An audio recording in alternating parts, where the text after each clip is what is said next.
Good morning sa inyong lahat. Nako, excited ba kayo sa Panginoon? Ako excited lagi, kahit pagod, kahit puyat, dapat every Sunday, excited tayo. Di ba? Yun ang pinakamasarap na araw sa ating buhay. Every Sunday, tuwing tayo po ay nagsasamba sa ating Panginoon. Amen? Nako, nabawasan ang ating mga members siguro, napuyat yung iba. Ha? At ano kayo nangyari sa iba? Anyway, importante ang salita ng Diyos ay pumasok sa ating lahat. No? May bisita ba tayo? Oh, yan, nakamas lahat. Ha? Very good. Ugaliin natin nakamas kasi medyo delikado. No? Baka pag sinasabi ko nga, araw-araw nagpapasalamat tayo sa Panginoon dahil nakailang buwan na, di ba? At wala pong nagkakasakit sa atin. Tuwing umaga magpapasalamat tayo. Alam nyo, isang himala to sa ating buhay. Dahil yung ibang bansa, alam nyo, nag-lockdown ulit sila. Balik ulit sila sa zero. No? Kasi talagang dumami sa kanila. Okay? At salamat na lang at ang mga Pilipino ay masunurin. Okay? Dahil sa pagiging masunurin, ayan, medyo lumuluwag na po tayo. At siyempre, pag lumuwag, may mga trabaho na, may negosyo na, kaya pinapayagan na nga po yan kasi medyo kumukonti na. Okay, samahan niyo ako sa maiksing panalangin. Lord, kami po ay nagpapasalamat sa umagang ito. Ikaw ang aming Diyos na pinupuri, dinadakila sa aming buhay. At Lord, talagang marami po kaming dapat sabihin. Pasalamat sa iyo. Salamat po sa excitement na mag-worship, sa excitement na makinig ng salita mo. Lord, dalangin ko lagi kaming merong ganyan habang nabubuhay kami. Hindi po kami magsasawa na makikinig, magpupuri at sumunod sa iyo, Panginoon. Hindi kami magsasawang isama ang aming mga kaibigan, kapamilya para sa iyo, Panginoon. Salamat po, gabayan mo po ang bawat isa. Salamat po sa presensya nila. Sa kalusugan ng bawat isa, maraming salamat sa kanilang mga pamilya. At salamat, Lord, may pagkain kami araw-araw. Salamat, Panginoon, at sama-sama kaming magpamilya, Panginoon. Lord, napakaraming pagpapala ng aming buhay. At higit sa lahat, malaya kaming nagpupuri sa iyo, Panginoon.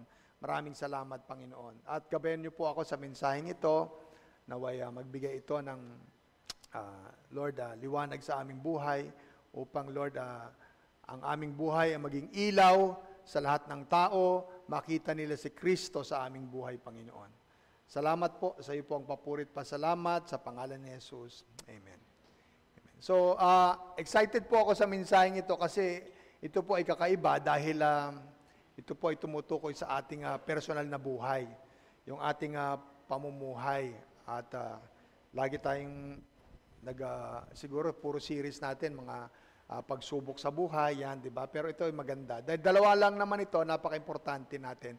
Dahil ito po ay magiging ilaw natin bilang Kristiyano. No?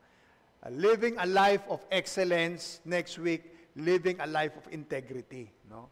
Napakaganda nito. Pag ito po ay napamuhay natin, sureball na po ang pagiging successful natin sa ating buhay. Hindi lang dito sa mundong ito, pati sa spiritual na buhay. Okay? Ang ating pong tatalakayin ay living a life of excellence. Paano ho mabuhay na may kahusayan. No? Makikita natin ito, hindi lang ito intellectual, kundi ito po sa attitude ng isang tao. Okay? Sa Daniel chapter 6, no, makikita natin isa pong example si Daniel na may kahusayan mabuhay. Ibig sabihin, mahusay siya sa kanyang pagtatrabaho, mahusay siya sa kanyang pakikisama, okay? At higit sa lahat, mahusay siya bilang anak ng Diyos. Okay? So Daniel chapter 6, verse 3, basahin ko po sa Tagalog, dahil ito po si Daniel ay magaling, matalino, magandang example, siya po ay tinitingnan ng hari na pwedeng i-promote sa mataas na posisyon. Okay? At alam nyo naman, pag ikaw ay napopromote, no, pag nagtatrabaho kayo, maraming mga inggitero. No? Normal talaga yon, no? Mas malaki sweldo niya. Uy, ano siya? Bakit yung sip-sip siya? Ganon. Maraming ganon, no? So, hindi lang na ngayon yan. Noong panahon pa ni Daniel, marami palang ganyan. Okay? Sabi Daniel chapter 3, si Daniel ang natatangi sa kanilang lahat dahil sa kanyang pambihirang kakayahan. Kaya binalak ng hari na siya ang gawing tagapamahala ng buong kaharian. See? Sa simula pa lang, makita mo na yung excellence ni Daniel. Meron siyang nakakaibang katangian Maaring honest siya, magaling siya, so nakikita ng hari yon. At ibinabalak siyang tagapamuno. No? Verse 4, dahil dito, ang dalawa pang kasama niyang administrador at mga gobernador ay naghahanap ng kamalian. No? Normal ito. Sa pamamahala ni Daniel, para paratangan siya. Okay, ito na. Mga crab mentality, no? Naiinggit, di ba? Pero tingnan nyo, sabi doon, pero wala silang makita. Wow, that's excellence in integrity, no? Dahil si Daniel ay tapat sa kanyang tungkulin at maaasahan. Kaya sinabi nila, wala tayong maipaparatang sa kanya, maliban kung maghahanap tayo ng kasalanan na may kaugnayan sa kautusan ng kanyang Diyos. Wow. Yung mismo mga kasama niya, sabi na, wala tayong maipaparatang, wala tayong makikitang kamalian dito kay Daniel. That's excellence, no? So, ang nangyari ay, gumawa sila ng batas na ang sinumang manalangin sa Diyos ay paparusahan, ipapakain sa leon, no? Gumawa sila ng batas kasi kailangan mahuli nila si Daniel. Magkaroon ng mali ito eh. Nakagawa sila ng batas. Inudyukan nila yung hari na gumawa ka ng batas na kung sino manalangin sa Diyos ay ipapakain sa leon. Nalaman ni Daniel yon. Sabi ni Daniel, nang malaman ni Daniel na lumagda ang hari, yun sa batas, umuwi siya at pumunta sa kanyang silid na nasa itaas ng bahay, bahagi ng bahay, kung saan nakabukas ang bintana na nakaharap sa Jerusalem. Anong ginawa niya? Doon lumuhod siya, nanalangin at nagpasalamat sa kanyang Diyos. This is excellence, no? Dito mo, sinuway niya yung mga mali at sinunod niya pa rin yung dapat niyang gawin. Siya ay nanalangin at lumuhod sa Panginoon.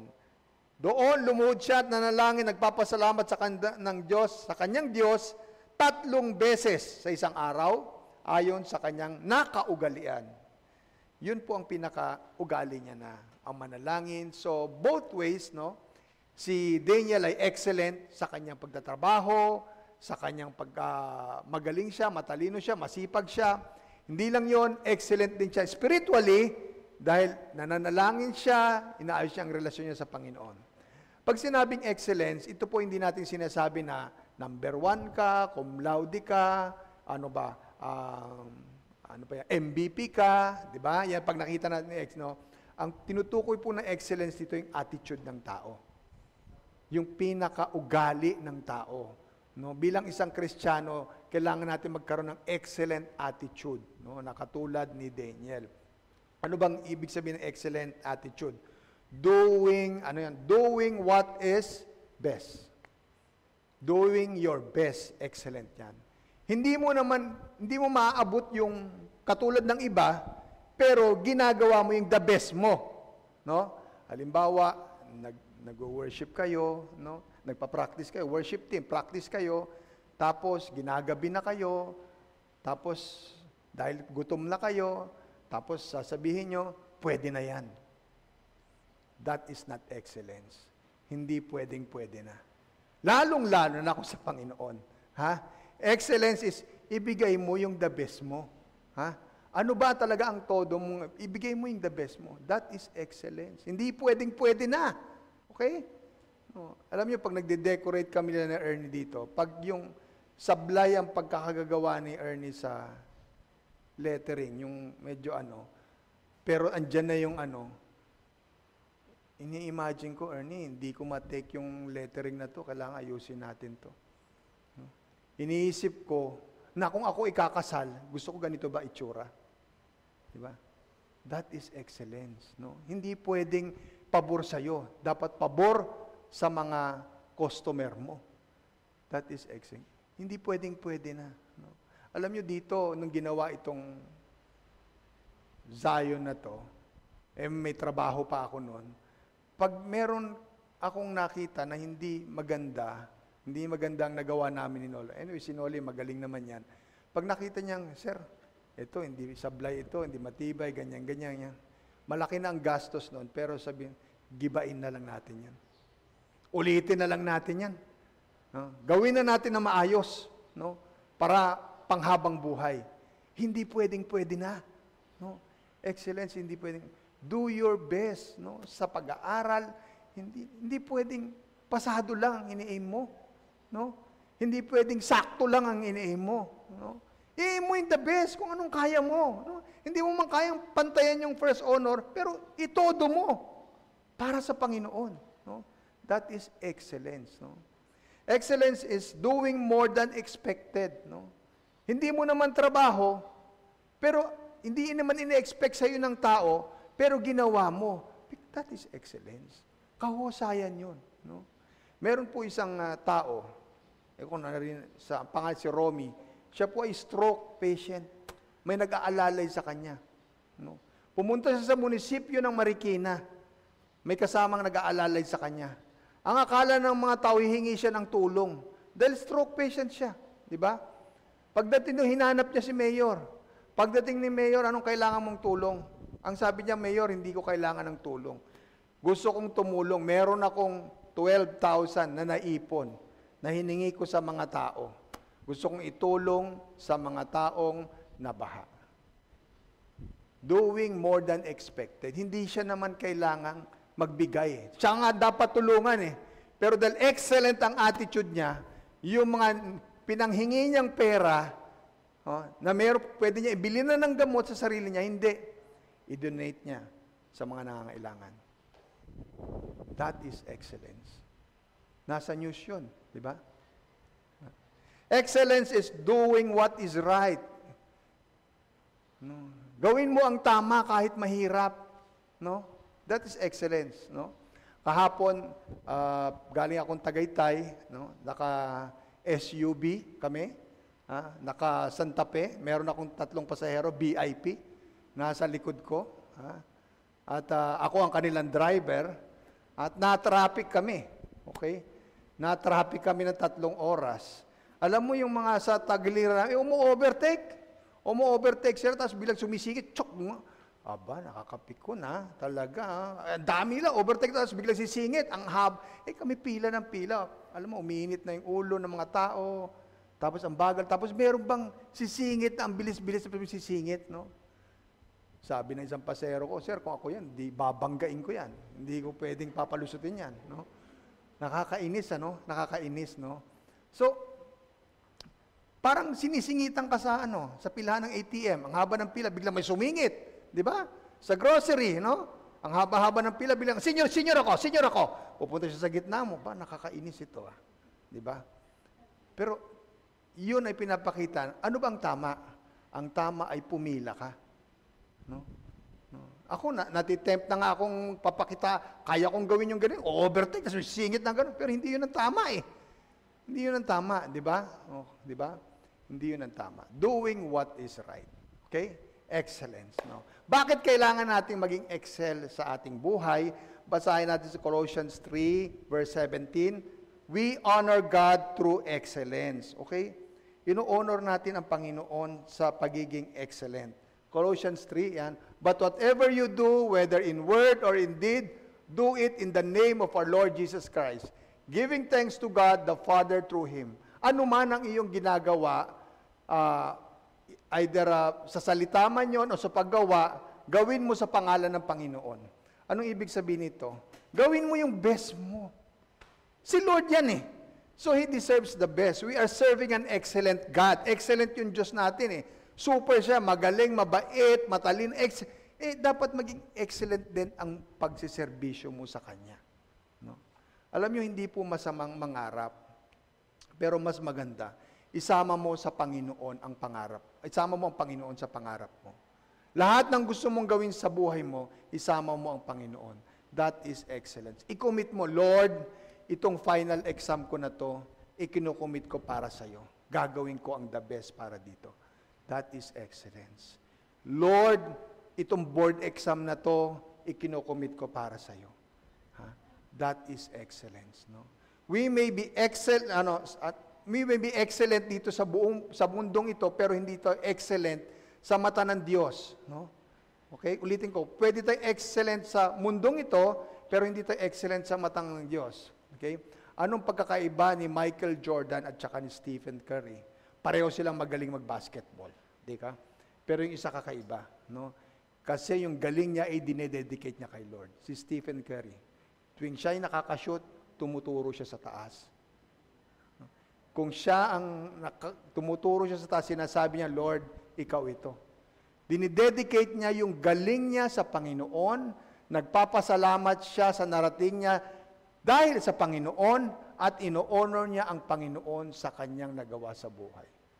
See? That is excellence. No? Excellence. So, hindi naman natin sila kayang gayahin, maabot yung mga yan, pero sa ordinaryong buhay natin, sa ordinaryong ginagawa, pwede tayong maging excellent sa ating buhay. No? Alam nyo, minsan, pagkatapos ng trabaho dyan, nagkikwentuhan tayo, pagod na, tapos na, no? Nag-uuwian na, no? Time out na yung iba, masaya tayo. Pero may isa-isa kong katangi-tanging kabataan na nakikita ko. Habang nagkikwentuhan, nagwawalis siya, time out, wala nang oras eh, naka-time out na siya, nagwawalis siya, tapos nagliligpit siya, habang nakikinig siya sa mga kwentuhan, nakikitawanan siya, pero hindi niya matiis yung mga kalat sa paligid. Hindi siya sanay. Hindi siya sanay na kahit walang sweldo, ginagawa niya, kasi parte na ng buhay niya yun. That is excellence, mga kapatid. Excellent yun, no? Kahit walang sweldo, kahit tapos na, naka-time out na, kasi hindi niya matiis yung nakikita nakakalat, winawalis, nililigpit, habang nakikipagkwentuhan. Excellent yun. No? Excellent choices in our lives. Kailangan natin magkaroon pag alis natin dito, no? At nakita mo, bumubukay may electric pan na yan. What is the excellent choice? No? No? Marami naman pera pambayad si pastor dyan sa electrical na yan. Patayin. That is an excellent choice. Pag nakita mo yung liwanag pa, may nakabumbilya, nakailaw, di ba? Marami naman pera si pastor, patayin niya. That is an excellent choice. Malalaman niyo yan pag nagbabayad na kayo ng kuryente. No? Sa kabataan, di pa sanay. No? Pero excellent choice yan. No? Kapag may nakita kang tumutulo ng tubig, i-report mo, that is excellent. No? Simpleng bagay. Alam niyo yung buhay niya, yung kahusayan, naging habit yan eh. Pag naging habit mo yan, magiging attitude mo na yan. Yan ang excellent. What is not excellent? Oras ng trabaho, nagpe-Facebook ka. That is not excellent. Lugi naman yung nagpapasweldo sa'yo. No? That is na, oras ng trabaho, nagsi-cellphone ka, lugi naman. That is not excellent. Ang pasok mo, alas 8, dumarating ka, 8:15, 8:10, 8:30, na-traffic ako, na ano. That is not excellent. No? We should make excellent choices sa ating buhay. Alam niyo, meron po akong isang kasama, mahirap po pumasok ng piloto. No? Ito nga, sa trabaho niya, napakahirap na. Imagine niyo, paano maging piloto. Dadaan ka sa butas ng karayon. Ha? Paano pumasok yun? Pero madali lang magtanggal ng piloto. No? Meron kaming sa aming cockpit, dinadala kami ng mga dyaryo. Pero ang dyaryo na hindi ordinary. Meron nakatatak doon, PAL property. Dyaryo, tinatatakan, PAL property. Okay? So, meron kami isang piloto, siguro sabi niya, dyaryo lang naman ito, mura lang ito, mayaman naman PAL, hindi niya mapapansin kung magdadala ko ng isang dyaryo, nagsuksok ng dyaryo sa kanyang bag. Okay? Pag landing ng eroplano, doon sa labasan ng eroplano, may spot check. Ini-spot check ang mga piloto at saka mga cabin crew. No? Nahuli sa kanya. Merong dyaryo ng PAL. Dyaryo lang naman yan eh. PAL property yan. Alam niyo, dahil sa dyaryo na yon, nawalan siya ng trabaho. Tanggal siya. Diba? Pwede mong sabihin, di ka na mayayaman doon, pero hindi sa'yo yun. Di ba? Hindi sa'yo yun eh. Yun ang maliwanag eh. Di ba? Pag nagtatrabaho kayo, napaka-importante yan. Daang hindi sa'yo, wag mong kukunin. Dalawa silang natanggal. Isa, mahilig mag-uwi ng tissue. Nakauwi na siya ng maraming tissue, pero nabulungan na siya. Itong pilotong to, ang daming inuuwing tissue. Okay Sige. Binantayan na naman siya. Alam yung tissue, yung tissue ng PAL, Sa rolyo na yon, may tinatatak sa tagiliran, PAL property, yung rolyo. Oh, PAL property, no? Kasi mahirap malaman, di ba? Uwi uli siya. Sabi sa mga cabin crew, dali mo sa akin lahat ng tissue dito. Dinala sa kanya, inilagay niya sa bag.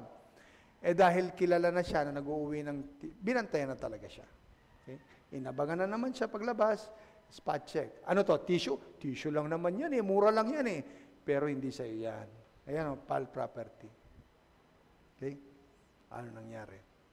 Tinanggal. Napakahirap pumasok ng trabaho. Tapos sa simpleng tissue paper at newspaper, mawawalan ka ng trabaho kasi wala kang excellence sa buhay mo. No? Dapat, alam mo yun, hindi na kailangan, alam mo, ang pagiging excellent, hindi na kailangang ituro sa tao. Alam niya na yun, ang problema lang, kailangan sumunod. Diba? Kailangan sumunod ka lang. Yun lang importante. No? Marami pa. Alam niyo, nung kami po ay nag-aaral, ang tawag dito, ang aming, desk siguro, yung ganon, yung isang upuan sa kanan, ganon pa rin ba sa school? Sa kanan lang, yung desk, tapos sa kaliwa, dito ako papasok, no? Malinis yung desk mo, ganyan, minsan pag may drawing, kinikinis yun Pag every schooling, kinililinis, parang yung malinis, no? Pero wag mo, pag kinapa mo yung ilalim, ano makakapa mo? Ha? 2, 3, 4 na bubble gum na sa ilalim. No? Sabi ko, tingnan mo naman itong mga taong to. Anong klaseng attitude ito? No? Pag ginidikit na ganun, no? Meron naman tayong basurahan, no? Merong basurahan para itapon yon. Eto pa, saan mo itatapon yung basura? Doon sa bawal magtapon ng basura. Diyan ko itatapon ng basura. No? Bakit kaya ganun tayo? Kasi hindi natin pinipractice ang excellence sa ating buhay. No? Doing right for the glory of God. No, we honor God through excellence. Okay? Bakit pa pangalawa? We represent God with excellence. Ito maganda. Dahil nirepresenta natin ang ating Panginoon sa excellence. Matthew 5:16, sabi doon, in the same way, let your light shine before others that they may see your good deeds and glorify your Father in heaven. Dapat to lumiwanag ang buhay mo upang makita nila ang mabubuti mong gawa at purihin ang iyong Ama sa langit. No? Napaka-powerful po yung buhay natin. Okay? Napaka-powerful na magbigay ng message sa tao. No? People are not reading the Bible but watching our lives. Okay? Ang mga tao sa paligid natin hindi nagbabasa ng Bible. Binabantayan lang tayong magkamali. Hinahanapan lang ang ating pagkakamali. O kung may nagawa tayong mabuti, susundin nilang ating Panginoon. No? Alam niyo si Pastor Danny, simple lang naman siya. Ang sinare niya sa aking gospel, sinishare din ng kahit sinong tao. Pareho lang yun. No? At yung naririnig niyang gospel, natanggapin si Jesus, lahat yan maririnig mo, kahit sino. Pero anong kakaiba sa kanya? Yung buhay niya. Alam niyo paano siya alam niya wala kaming ulam. Bago kami mag-Bible study, pupunta siya sa palengke, mamimili ng mga gulay. Mamimili ng gulay. Tapos, sabi niya, halika, isko, magluto tayo sa bahay niyo. So, luluto kami ng pakbet, no? Tama-tama, masaya kami, may ulam, may pakbet, tapos magsasaing siya. Siya na nagluto, siya na malengke, siya na nagsaing, no? Tapos, yayaan niya kami, sabay-sabay kaming kakain pamilya. No? Pagkatapos niya magluto, saka na kami mag-Bible study. Kakaiba. No? Kakaiba. Tapos, dahil pastor siya ng church namin, meron siyang tinatanggap na love gift. Hindi masyadong malaking love gift, pero kasya lang para mabuhay siya. Pero pag alam niya na wala akong pang tuition, wala akong pambayad, alam niyo yung love gift niya, ibibigay niya sa nanay ko. Bigay mo na kay Isko yan, para makapag-aral, makapag-exam na siya. Bigay mo na yan. So, powerful yung buhay niya. No? Hindi na kailangang magsalita. No? Powerful. That is excellence. No? Yung buhay natin, nire-represent natin ang Panginoon. Kaya bantayan natin ang buhay natin. Okay? Going extra mile to do what is right. Yun. Going extra mile to do. Ibig sabihin, kahit na mapagod ka, gumawa ka ng mabuti. Dahil yun ang tama eh. No? Yun ang tama. Alam niyo, napansin ba kayo sa mga grocery? Marami pong nag-grocery. Punong-puno na yung grocery nila. Dami. Punong-puno. Tissue, ganyan. Tapos naisip nila, hindi ko pala kailangan kong tissue. Kukunin yung tissue, ilalagay yun sa mga delata. Diyan ka muna. Naisip niya, hindi niya pala kala itong toothpaste na to. Kukunin yung toothpaste, ilalagay doon sa makarnihan. Ganun na. Hindi niya naman obligasyon na ibalik yun sa kung saan niya kinuha. Di ba? May gumagawa nun. Hindi niya. Pero what is excellence? Excellence is kung saan mo kinuha, doon mo ibabalik. Yan ang excellence. Di ba? Yun eh. Walang nakakita. Wala naman nakakita, dyan na lang yan. Pero may trabaho. Pero doing more than what is right. That is excellence. Dito, may kinasal dito. Malapit na yung kasal. Lumapit sa akin yung balae na, Sir, pwede bang mayroon yung pantalon nyo? Ha? Yung asawa ko, naiwan yung pantalon niya eh. Hindi na kami makabili ng pantalon eh. Pwede kong sabihin bakit kasal mo iniiwan yung pantalon? Di ba? Pero dahil gusto mong gumawa ng mabuti, doing what is right, di ba? Sige, pahiram ko na lang yung pantalon ko. Ano bang size niya? Ayan. 34. Uy, pareho kami ng size. Tama-tama.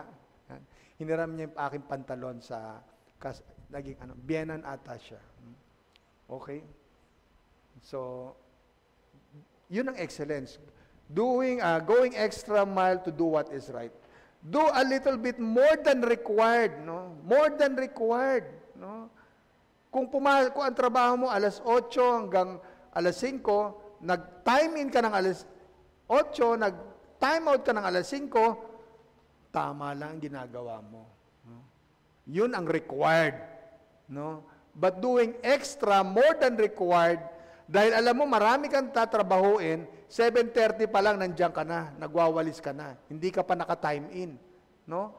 Alas 5 time out mo, pero may trabaho pa, tatapusin ko na itong trabaho ko, 5:30, nagtatrabaho ako. Pero ang bayad sa'yo hanggang alas 5.